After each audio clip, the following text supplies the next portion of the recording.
आज के इस वीडियो में हम देखने वाले हैं एक बहुत ही महत्वपूर्ण प्रश्न। और प्रश्न है दोस्तों, वैश्वीकरण से आप क्या समझते हैं।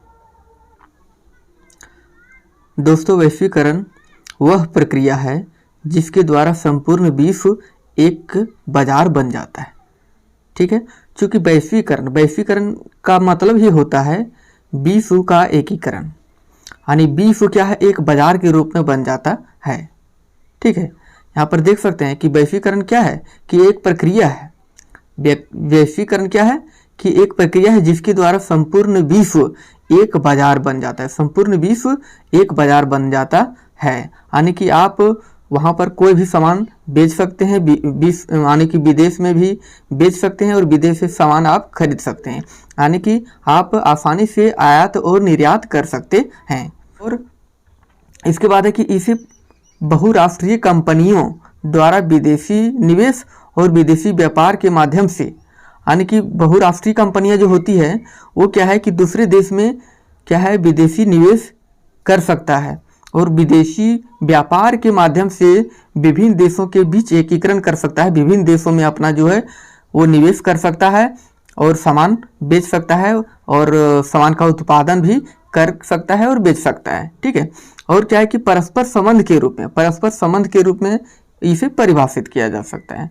तो क्या है कि इसे बहुराष्ट्रीय कंपनियों द्वारा विदेशी निवेश और विदेशी व्यापार के माध्यम से विभिन्न देशों के बीच एकीकरण या परस्पर संबंध के रूप में परिभाषित किया जा सकता है।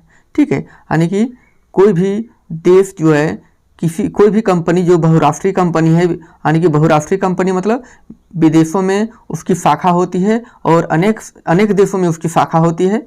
ठीक है, जैसे कि हमारा जो है एयरटेल है और ये कंपनी पार्ले जी वगैरह जो है सो विदेशों में भी इसकी शाखा है और उत्पादन करता है और बेचता है सामान। ठीक है, उसके बाद है कि इस प्रक्रिया में हम अंतर्राष्ट्रीय स्तर पर आर्थिक रूप से परस्पर निर्भर हो जाते हैं।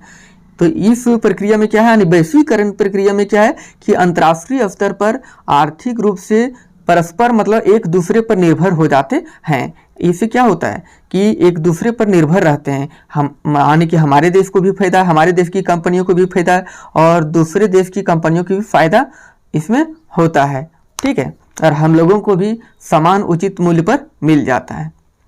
इसके बाद है दोस्तों कि देश के बाहर उत्पादक भारत में और भारत के उत्पादक विदेशों में। यहाँ क्या है कि देश के बाहर के उत्पादक भारत में और भारत के उत्पादक विदेशों में अपनी वस्तुओं और सेवाओं और उत्पादन एवं बिक्री कर सकते हैं। ठीक है, तो वैश्वीकरण अच्छी बात है। श्रमिक भी एक देश से दूसरे देश आवागमन कर सकते हैं, यानी कि किसी को अगर रोजगार नहीं मिलता है अपने देश में तो वो दूसरे देश में भी जाकर रोजगार प्राप्त कर सकते हैं, यानी कि श्रमिक भी क्या है एक देश से दूसरे देश रोजगार प्राप्त करने के लिए आवागमन कर सकते हैं। तो दोस्तों, अगर मेरी वीडियो अच्छी लगे तो प्लीज़ मेरी वीडियो को लाइक और चैनल को सब्सक्राइब जरूर कर दीजिए। धन्यवाद।